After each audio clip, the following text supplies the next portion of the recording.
अगर थोड़ा सा ब्रीफ कर दें हमारी मीडिया को और सबको इंट्रोड्यूस कर दें। सभी मीडिया बंधु को पहले तो नमस्कार करता हूं। आज के महाराष्ट्र प्रदेश मुंबई में हो रहे इस प्रेस कॉन्फ्रेंस में सभी मीडिया बंधु जो यहाँ उपस्थित हुए, हमारे साथ प्रदेश के यशस्वी अध्यक्ष महाराष्ट्र प्रदेश सैलूट तिरंगा के श्री रवि चिकारा जी हम लोगों के साथ में हैं, जिन्होंने हाल में ही अभी कार्यक्रम तिरंगा यात्रा का राष्ट्रीय संयोजक की भूमिका में चल रहे हैं। हमारे साथ बैठी बहन कविता संज्ञार जी हम लोगों के साथ उपस्थित है। विंग कमांडर अजय शर्मा जी हम लोगों के बीच उपस्थित है। हम लोगों के साथ विजय आशीष जी हम लोगों के बीच में हम लोगों के साथ उपस्थित है। कन्हैया जी हैं और योगेश पटेल जी हम लोगों के साथ यहाँ पर उपस्थित हैं। साथ ही सैलूट तिरंगा महाराष्ट्र प्रदेश के कई गण्यमान्य लोग और भी हम लोगों के साथ यहाँ पर उपस्थित हैं। आज का प्रेस कॉन्फ्रेंस करने के पीछे जो उद्देश्य है, ये आप सभी मीडिया बंधु के माध्यम से न सिर्फ महाराष्ट्र प्रदेश बल्कि पूरे देश और विदेश में ये बात पहुंचाने के लिए आवश्यक रहा है कि अभी हाल में ही सैलूट तिरंगा जो एक राष्ट्रवादी संगठन है और पिछले 8 वर्षों से देश भर में राष्ट्रवादी जन जागरण के कार्य को लेके कई सारे ऐसे कार्यक्रम को लेके हम लोग आगे बढ़ रहे हैं। लेकिन विशेष बात यह है आज के प्रेस कॉन्फ्रेंस की कि हम लोगों ने पिछले 3 महीना पहले कुछ कार्यक्रम बनाया देश में, जिसको लेके आज पूरे देश में चर्चाएं हो रही है। कार्यक्रम का नाम था तिरंगा यात्रा और तिरंगा यात्रा के लिए हम लोगों ने महाराष्ट्र प्रदेश अध्यक्ष श्री रवि चिकारा जी को तिरंगा यात्रा पूरे भारत का राष्ट्रीय संयोजक बनाया। और बहुत ही खुशी की बात है, गर्व की बात है कि हम लोगों ने जब तिरंगा यात्रा का शुभारंभ करने के लिए सोचा तो पहला प्रेस कॉन्फ्रेंस हम लोगों ने श्रीनगर में 17 जुलाई 2024 को श्रीनगर में डल लेक के पास में ही हम लोगों ने प्रेस कॉन्फ्रेंस किया। और उस प्रेस कॉन्फ्रेंस के माध्यम से हम लोगों ने न केवल जम्मू कश्मीर के आवाम को बल्कि पूरे देश के लोगों को ये बताया कि पिछले वर्ष की भांति इस साल भी हम लोग तिरंगा यात्रा जम्मू कश्मीर से ही प्रारंभ करेंगे और 1 अगस्त से लेकर 15 अगस्त तक पूरे भारत में हम लोग हर घर तिरंगा के तर्ज पे कई तरह के यात्रा को लेकर आगे बढ़ेंगे, जिसमें हम लोगों ने तिरंगा यात्रा में पदयात्रा को भी किया। डल लेक पे शिकारा बोट के भी यात्रा निकाले गए, कई जगह पर साइकिल यात्रा भी निकाले गए। देश के अनेकों कोने कोने में जिले जिले में जाकर हम लोगों ने तिरंगा यात्रा निकाला। लेकिन आपको बताते हुए मीडिया के माध्यम से जो खबर जाएगी दुनिया को, ये जानना जरूरी है कि हम लोगों ने श्रीनगर में जब यात्रा निकाला 1 अगस्त को, तो पूरे देश आश्चर्यचकित होकर देख रहे थे कि उन सब स्थानों पर यात्रा निकाला गया जहां आज तक यात्रा कभी भी तिरंगा यात्रा निकाला नहीं गया था।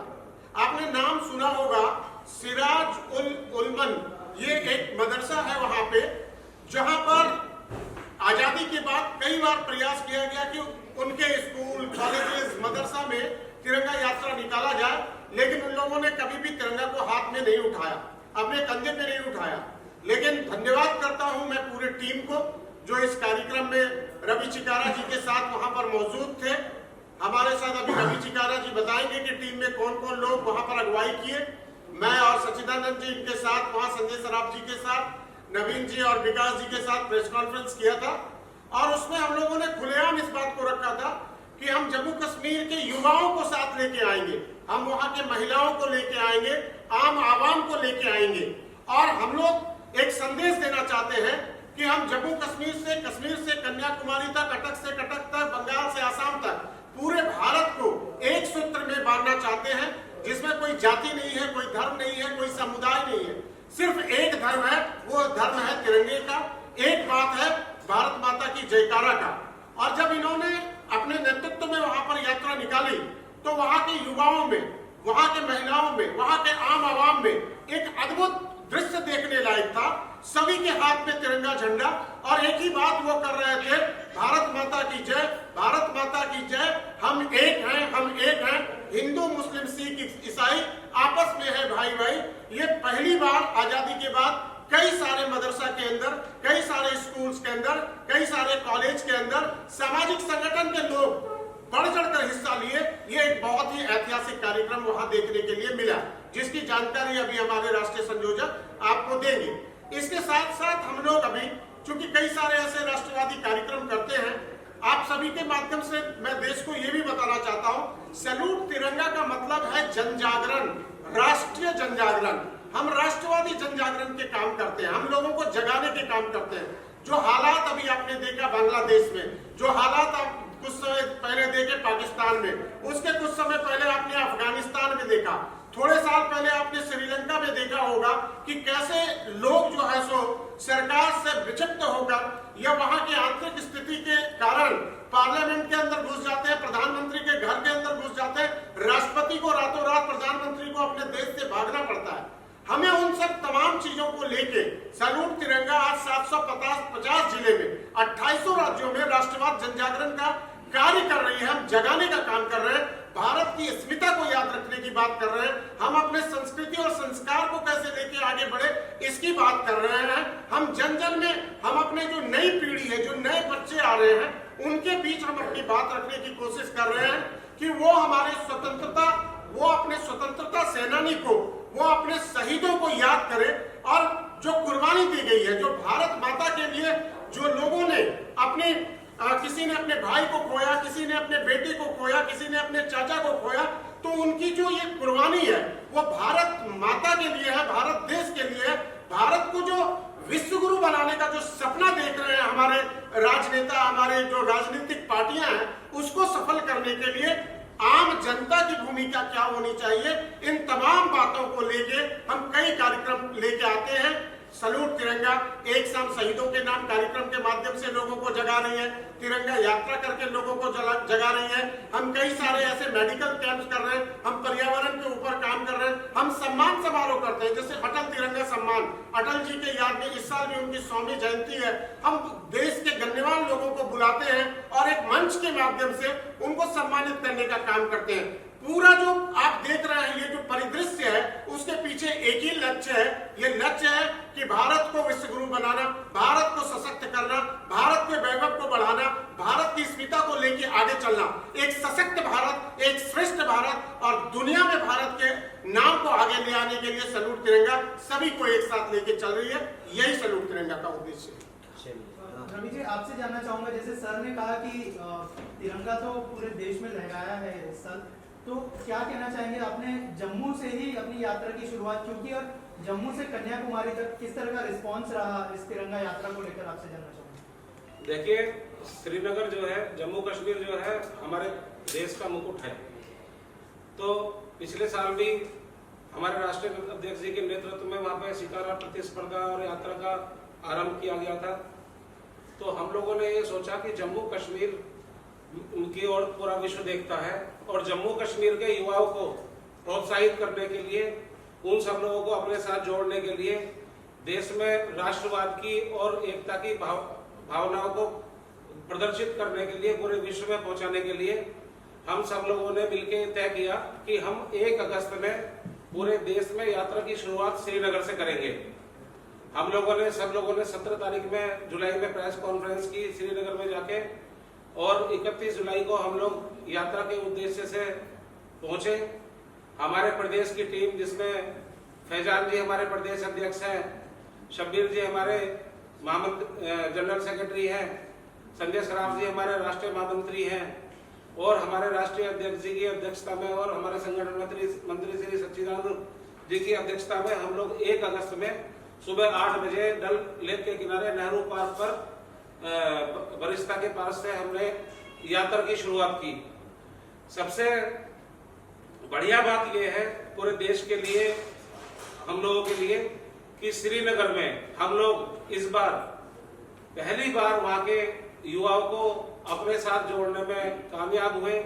3 किलोमीटर की इस यात्रा में बारिश पड़ रही थी और हम सब लोग नारे लगाते हुए जा रहे थे कि देश का झंडा ऊंचा रहेगा, भारत का झंडा ऊंचा रहेगा, वंदे मातरम और भारत माता की जय।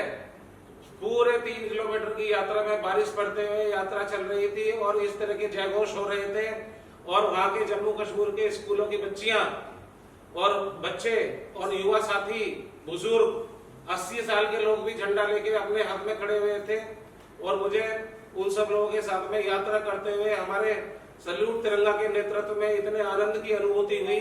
मेरा सर इतने गर्व से ऊंचा हुआ और सब लोगों से हमने बहुत विस्तृत तरीके से बात की, सब लोग उसके साथ कनेक्ट करने की कोशिश की, उनके साथ में चाय नाश्ता किया, उनके साथ में खाना खाया, उनके साथ में फिर शिकारा प्रतिस्पर्धा की। तो हम लोग सब एक ही है, हमारा पूरा देश एक ही है। हमारे सल्यूट तिरंगा की संगठन की ये इच्छा है कि पूरे देश में जैसे हम दिल्ली, बंबई, इंदौर, कलकत्ता सब जगह घूमते हैं, बंबई, ऐसे ही हमारे जम्मू कश्मीर भी होना चाहिए। हमारे लिए वो जगह और उन सब लोगों के लिए हम लोग सब एक साथ में इस तरीके से मिक्सअप होने चाहिए। वहाँ पे नए नए डेवलपमेंट होने चाहिए, वहाँ पे रोजगार बढ़ना चाहिए। अगर भय का माहौल नहीं रहेगा, अगर जिस तरीके से हमने डल लेक के किनारे हमारे संगठन ने तिरंगा यात्रा का आयोजन किया, उससे भी पूरे विश्व में एक अच्छा संदेश गया। सब लोगों को थोड़ा कंफर्टनेस महसूस होती है।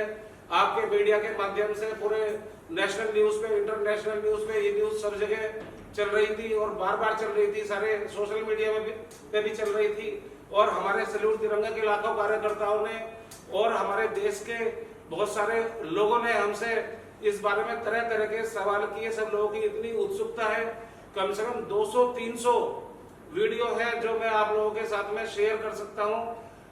डल लेक के किनारे श्रीनगर के अलावा 1 से 15 तारीख तक जम्मू कश्मीर के 6 जिलों में अलग अलग जगह पे, सैकड़ों जगह पे स्टूडेंटों को साथ में लेके, युवाओं को साथ में लेके, बुजुर्गों को साथ में लेके इतनी यात्राएं निकालनी है कि इतिहास रचा गया है इस बार सल्यूट तिरंगा संगठन के द्वारा। सर, इसके अलावा क्या क्या चैलेंजेस है? जैसे सर ने कहा कि बहुत सारे एरिया में ऐसे थे आजादी के बाद भी तिरंगा नहीं फहराया गया था, तो क्या कहना चाहेंगे? देखिए, आप इस देश में नहीं, किसी भी देश में, पूरे विश्व में कहीं पे भी कुछ अच्छा काम करने निकलेंगे तो बहुत सारी दिक्कतें आएंगी, बहुत सारी परेशानी आएंगी, लोग आपको रोकेंगे, जगह जगह परेशान करेंगे।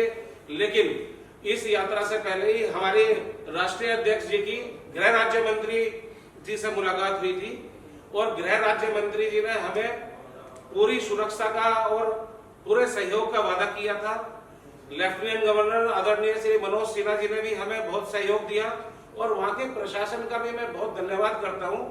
उन्होंने परमिशन से लेके और हमारे साथ में सुरक्षा के लिए, सिक्योरिटी के लिए बहुत समुचित, बहुत बेहतरीन प्रबंध किया। हमें पूरा आश्वस्त किया, हमें कंफर्ट जोन दिया, हमें अच्छा माहौल दिया। और देखो, आप सब लोग परिचित हैं कि पहले के मुकाबले पिछले कुछ सालों में वहां का माहौल बहुत बदला है।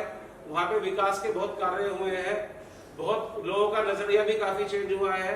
हम जैसे लोगों के माध्यम से भी लोग काफी सहज हो रहे हैं और लोग बहुत प्यारे लोग हैं, बहुत अच्छे लोग हैं। सिर्फ और सिर्फ कुछ लोग हर जगह होते हैं, पूरे देश में होते हैं, हर जगह होते हैं, हर शहर में होते हैं, तो खराब और अच्छे का संतुलन तो सब जगह चलता रहता है। लेकिन हमारा उद्देश्य ये है कि वहाँ पे और भी ज्यादा विकास कार्य हो। हमें भी कुछ वहाँ पे कार्यों का पता लगता है कि वहाँ पे किन किन चीजों की जरूरत है।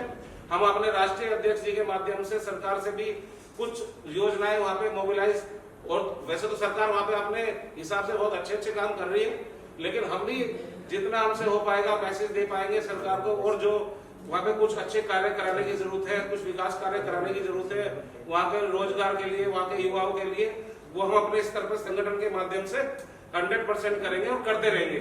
सर, इसके अलावा तिरंगा तो सब जगह पे फहराया गया इस बार, लेकिन जो बंगाल में शर्मनाक चीज हुई रेप को लेकर, उसके बारे में क्या राय है? पहले मैं 1 मिनट के लिए यही बात कंप्लीट कर लेता हूँ। 1 तारीख के बाद में 1 से 15 अगस्त सल्यूट तिरंगा ने श्रीनगर और जम्मू कश्मीर के अलग अलग जिलों में, सोफिया जैसी जगह में भी, सब जगह में बहुत बड़ी बड़ी यात्राएं की, बहुत कार्य किए। इसके साथ साथ 28 के 28 प्रदेशों में, यूनियन टेरिटरीज में सल्यूट तिरंगा संगठन के प्रदेश अध्यक्षों ने और लाखों कार्यकर्ताओं ने ऐतिहासिक रैलियां निकाली हैं, ऐतिहासिक तिरंगा यात्राएं निकाली हैं पूरे देश में। और पूरे देश में युवाओं में और सब महिलाओं में, बच्चियों में, बुजुर्गों में एक अच्छा संदेश गया है जो सैल्यूट तिरंगा का उद्देश्य है। हमारे देश को आजाद हुए 77 वर्ष हो गए हैं। 77 वर्ष बहुत बड़ा समय होता है। हम अपनी आजादी जो एंजॉय कर रहे हैं, हमारा जो यूथ है उसको पता चलना चाहिए कि इसको सस्टेन करने के लिए क्या करना चाहिए। हमें राष्ट्रवाद की भावना हमें कूट कूट के भरी हुई होनी चाहिए।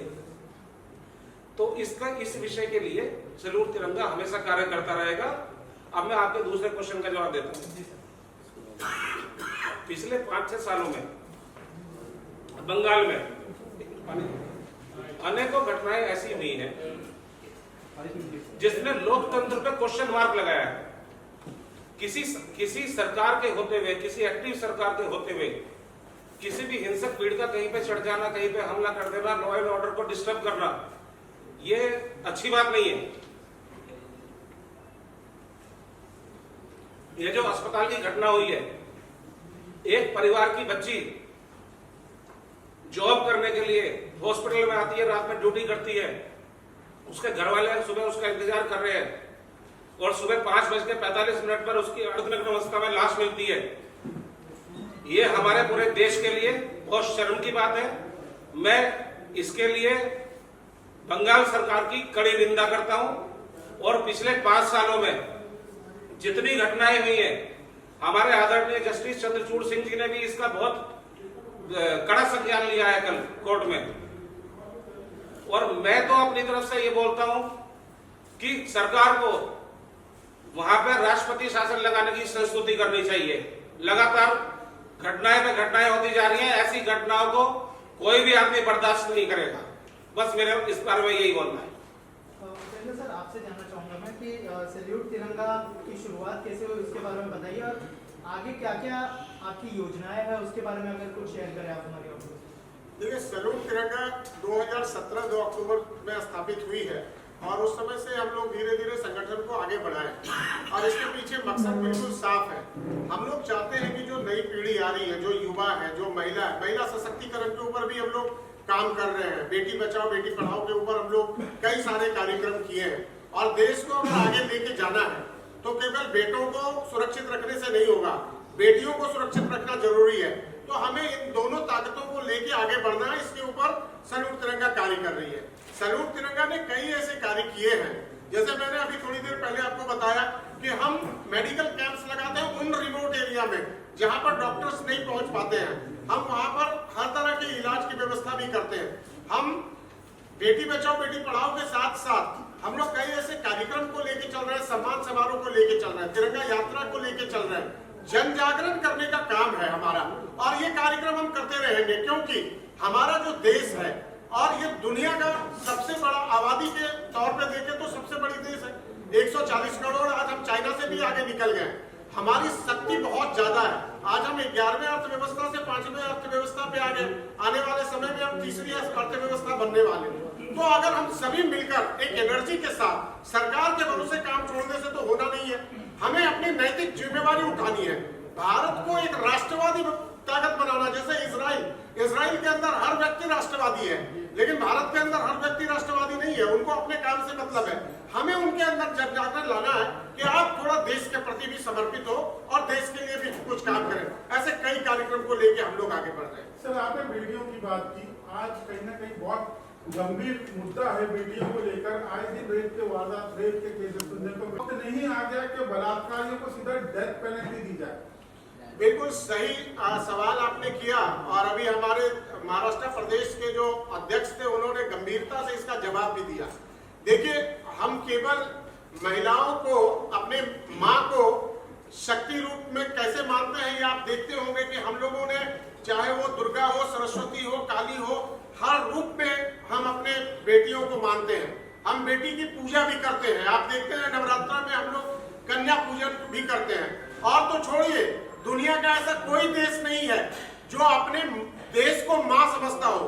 भारत ही इकलौता देश है पूरी दुनिया के अंदर जो अपने देश को भारत माता के संबोधन से, देखिए दुर्भाग्यपूर्ण है जो घटना घटती है, चाहे दिल्ली की निर्भया की घटना को उठाइए, चाहे अलग अलग राज्यों के आप डेटा को चेक करिए, बहुत सारे ऐसे राज्य हैं जिसमें कि बलात्कार की घटना बढ़ी है।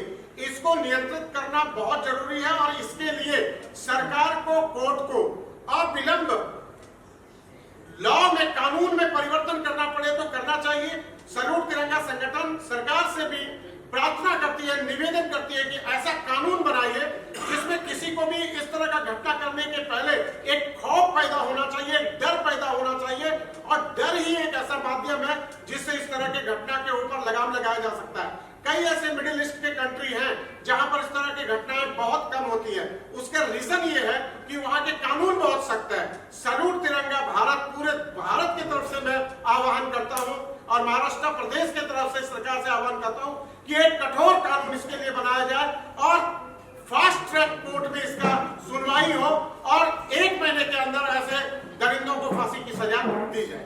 एक सवाल और है मेरा आपसे, देश को आजाद हुए 77 ईयर्स हो चुके हैं, इसके बावजूद भी क्या जरूरत लगती है आपको कि हर देशवासियों के अंदर भावना देशभक्ति की पैदा करनी पड़ रही है, और ये कब तक करना पड़ेगा हमको? देखिए, ये एक कंटिन्यूअस प्रोसेस है। हम जैसे जैसे आगे बढ़ेंगे, अभी आपने देखा कि हमने आजादी का अमृत महोत्सव मनाया। हम 75 साल में पहली बार हर घर तिरंगा कार्यक्रम को लेके आए, और मैं इस मंच के माध्यम से बताता हूं कि हम लोगों ने सैल्यूट तिरंगा की कमेटी ने ड्राफ्ट भेजा था पीएमओ में, और प्रधानमंत्री जी को धन्यवाद करता हूं, उन्होंने फ्लैग कोड में चेंजेस किया, रूल को बदला। पहले हमारा तिरंगा गाड़ी के ऊपर, घर के ऊपर, कोई कहीं पर लेके यूज नहीं कर सकते थे। ये कार्यक्रम करने के पहले 1 महीना पहले फ्लैग कोड में चेंजेस हुआ। आज हमारा तिरंगा घर घर में लग रहा है। हम लोग इसको अभी लेके और आगे बढ़ेंगे। हमें भारत को एक राष्ट्रवादी ताकत तैयार करना है। हर व्यक्ति देश के प्रति सोचे, और ये हर घर तिरंगा अगले जब 100 साल आजादी का हम मनाएंगे तो ये हर हाथ तिरंगा होगा, और राष्ट्रवाद के लिए तो काम करते ही रहना पड़ेगा।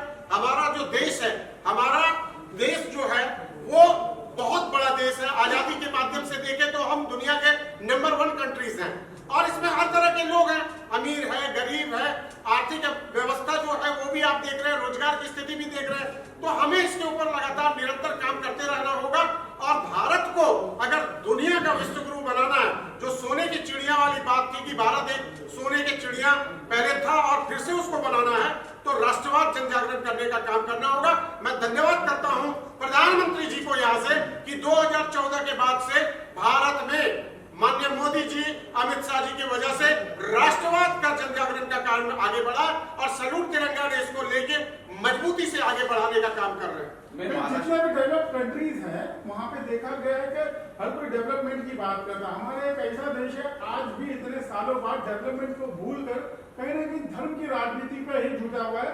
जितनी भी राजनीतिक पार्टियां हैं वो धर्म के नाम पर ही इलेक्शन जीतती है, कहीं ना कहीं उनको उस पर ही ध्यान देना पड़ता है। आपको नहीं लगता कि आज के एरा में इस चीज को बदल कर डेवलपमेंट की बात होनी चाहिए सिर्फ? सर ऑल्सो ये इसी से जुड़ा सवाल है कि क्या सैल्यूट तिरंगा में भी कुछ पॉलिटिकल पार्टीज जुड़ी हुई है या फिर इंडिपेंडेंटली काम करता है सैल्यूट तिरंगा? देखिए, सैल्यूट तिरंगा के बारे में सबसे पहले मैं बात आपसे कर देता हूं साफ, सैल्यूट तिरंगा एक गैर राजनीतिक संगठन है। हमें राजनीति से कोई लेना देना नहीं है, लेकिन सैल्यूट तिरंगा के कोई सदस्य अगर किसी पार्टी में है तो उससे भी मेरे को कोई परहेज नहीं है। लेकिन मैं बोलता हूं कि कोई भी जाति का हो, कोई भी धर्म का हो, कोई भी समुदाय का हो, कोई भी राज्य का हो, कोई भी भाषा का हो, तिरंगा के लिए सब एक है। भारत माता की जयकारा के लिए एक है। सैल्यूट तिरंगा का जो मकसद है कि भारत माता की जयकारा करो, तिरंगे की बात करो, भारत को विश्व गुरु बनाने की बात करो। अब मैं आता हूं आपके सवाल के ऊपर। आपने बोला कि लोग धर्म की राजनीति करते हैं। देखिए, पॉलिटिकल सिस्टम जो है वो तो ऐसे चल रहा है, वो चलते रहेगा, लेकिन फिर भी मैं आम आवाम को, जो आवाम को जगाने का काम कर रहा हूं। मैं इस बात का, हम लोग सैल्यूट तिरंगा के लोग इस बात पे फोकस करते हैं कि आपको जो भी राजनीति करना है करिए, लेकिन देश के नाम पे राजनीति मत करिए, भारत के संविधान के नाम पे राजनीति नहीं करिए। भारत का संविधान पहले भी सुरक्षित था, 77 वर्षों से सुरक्षित है, आज भी सुरक्षित है और कल भी सुरक्षित रहेगा। उसके ऊपर कोई छेड़छाड़ नहीं कर सकते हैं। लेकिन आपके सवाल बहुत अच्छे हैं। ये जगाने की बात जो हम लोग बार बार कर रहे हैं, इसीलिए तो कर रहे हैं कि जागो भारत जागो, और जागना होगा। परिवर्तन हो रहा है। आप देखिए, नई नई टेक्नोलॉजीज आ रहे हैं। अलग अलग देशों में किस तरह से टेक्नोलॉजी को लेकर लोग बढ़ रहा है, प्रतिस्पर्धा बढ़ा है। लोग अलग अलग तरह के नई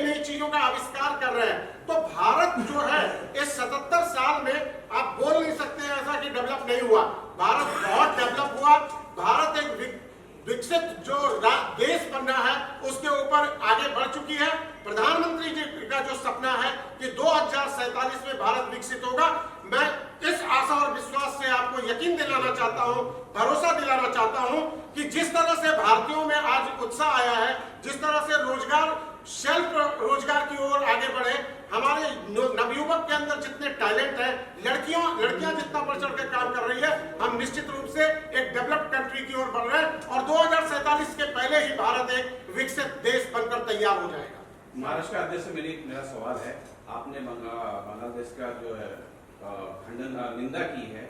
अभी हाल ही में जो है बदलापुर में बलात्कार की घटना हुई है और कुछ दिन पहले ही कोल्हापुर में हुई है। कल उद्धव ठाकरे ने ऐलान किया है कि भारत बंद है, आपकी क्या प्रतिक्रिया है? जो बदलापुर की घटना हुई है उस पर एक्शन ले लिया गया है।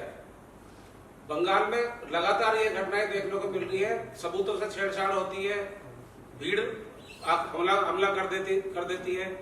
बंगाल की घटनाएं जो चल रही है वो देश की अन्य घटनाओं से भिन्न है, लेकिन बलात्कार कहीं भी हो, जुर्म कहीं भी हो, कहीं पे भी इस तरह की आपराधिक घटनाएं हो, वहां उनका उसी जिस तरह से हमारे राष्ट्रीय अध्यक्ष जी ने बताया उसका वही तरीका है कि ज्यादा से ज्यादा जजों की नियुक्ति की जाए, फास्ट ट्रैक कोर्ट बनाई जाए और 1 महीने के अंदर सारे सबूतों के आधार पर न्याय प्रणाली के हिसाब से सख्त सजा का ऐलान कर दिया जाए। और जब ऐसे 10-20 उदाहरण पूरे देश में होंगे तो जैसा कि अध्यक्ष जी ने बताया कि गल्फ कंट्रीज में जो क्राइम रेट रुका हुआ है, ऐसे ही हमारे देश में भी उसका 101% प्रभाव पड़ेगा।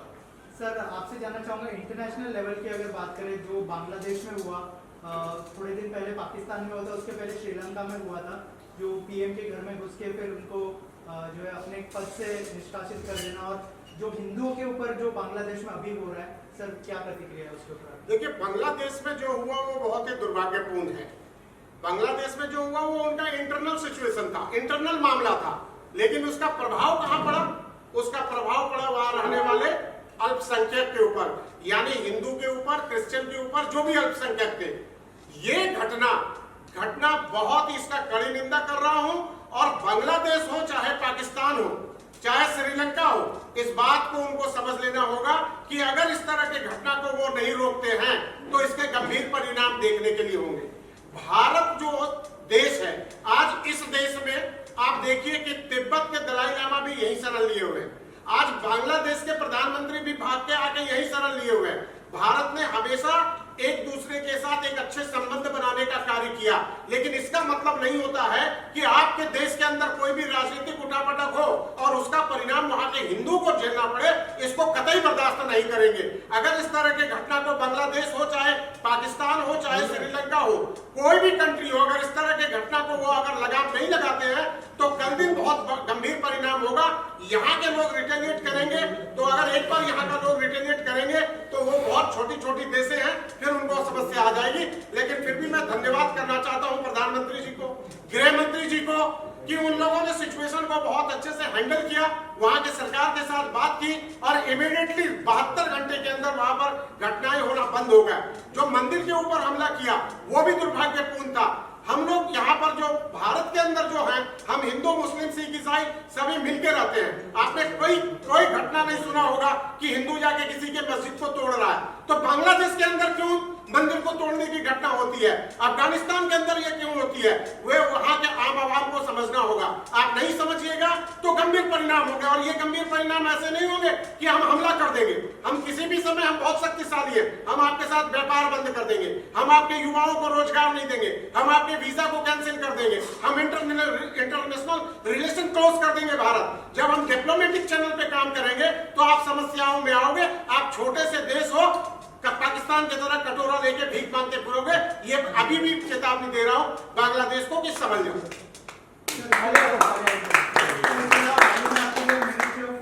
फॉरेस्ट का वाइस प्रेसिडेंट बनाया गया है, सर क्या कहना चाहेंगे? एनवायरनमेंट को लेकर किस तरह का काम चल रहा है, उस बारे में भी कुछ शेयर करें। देखिए, सही बात है, आप सभी के पत्रकार बंधु, हमारे रवि जी हैं, हमारी बहन हैं, यहाँ पे हमारी टीम बैठी हुई है, सौरभ जी बैठे हुए हैं। आप सभी के दुआ से, आशीर्वाद से, स्नेह से मुझे मोएफ में क्लाइमेट चेंज का भारत का वाइस चेयरमैन बनाया गया। एक पेड़ मां के नाम आप सभी से भी विनती करता हूं कि इस बार पिछले साल की गर्मी देखे होंगे आप, अभी भी देख रहे हैं कि मुंबई में भी मैं आया हूं तो थोड़ी गर्मी महसूस हो रही है। दिल्ली में स्थिति बहुत खराब है, वहां तो गर्मी भी ज्यादा, बरसात भी ज्यादा, ठंड भी ज्यादा। तो क्लाइमेट चेंज का जो सिचुएशन आ रहा है, इसके लिए हम सभी को जागृत होना होगा। आप सभी पत्रकार बंधु से मैं हाथ जोड़ के निवेदन करता हूं कि आप मीडिया चैनल के माध्यम से जरूर चलाइए कि पर्यावरण पे थोड़ा काम करो, थोड़े पेड़ लगाओ। एक पेड़ में माँ के नाम तो है ही, एक पिताजी के नाम भी लगाओ, एक रिलेटिव के नाम लगाओ, दादाजी के नाम लगाओ। अगर एक व्यक्ति 5 पेड़ लगा देता है तो हमारे जो अध्यक्ष जी हैं रवि चिकारा जी, हम लोगों ने ये सोचा है कि आने वाले समय में सैल्यूट तिरंगा 100 करोड़ पेड़ लगाने की योजना पे काम कर रही है। लेकिन ये बहुत अभी रिसेंट डेवलपमेंट है। जब हम इसके ऊपर पुख्ता सारा इंतजाम करेंगे तो फिर हम आपके सामने प्रेस कॉन्फ्रेंस में आएंगे और मैं काम करके आके फिर आपको बताऊंगा। जैसे जम्मू कश्मीर में अभी हम लोगों ने यात्रा करके दिखाया, वहां के लड़कियों को, वहां के मदरसे के लड़के को और वहां के जो हिंदू भाई भी थे उनको भी, सबको, वहां के सिख भाई उनको भी एक साथ लेके आया और फिर एक अच्छा माहौल के साथ एक डेवलपमेंट की बात की और सभी ने भारत माता की जयकारा और राष्ट्रगान गान गाया, जो कि देखने के लिए नहीं मिलता था जम्मू कश्मीर में। माहौल बदल चुका है। हम चाहते हैं और सोचते हैं और मेरी इच्छा, पूरी टीम की इच्छा है कि भारत सर्वश्रेष्ठ बने। इसके लिए सबको एक साथ काम करना होगा। इसके अलावा खेल में भी आप कुछ करना चाह रहे हो? जी जी, बहुत अच्छा सवाल किया। एक सवाल छूट गया था। अभी हम लोग एक खेल स्टार्ट कर रहे हैं क्रिकेट से, क्योंकि हमारे देश में क्रिकेट बहुत लोग प्यार करते हैं, क्रिकेट को एक दूसरा धर्म की तरह ही मानते हैं। तो हम लोगों ने तिरंगा क्रिकेट लीग जो है वो 26 जनवरी से स्टार्ट करेंगे। पूरे इंडिया में हम लोग शॉर्टलिस्ट कर रहे हैं 8 से 10 टीम बनाने की। अभी समय पे बताऊंगा क्या एग्जैक्ट पोजीशन है। इसमें हम लोगों का टारगेट ये है, उन गरीब बच्चों को लेके आगे आना जिनके पास खेलने का हुनर तो है, टैलेंट तो है, लेकिन जूते खरीदने का पैसा नहीं है, कपड़े खरीदने का पैसा नहीं है, किट खरीदने का पैसा नहीं है। उनको हम लोग बड़े प्लेयर के साथ मिक्स करके एक लीग तैयार कर रहे हैं, राष्ट्रवादी लीग, और उसको साथ में खिलाएंगे और उसको पैसे भी देंगे।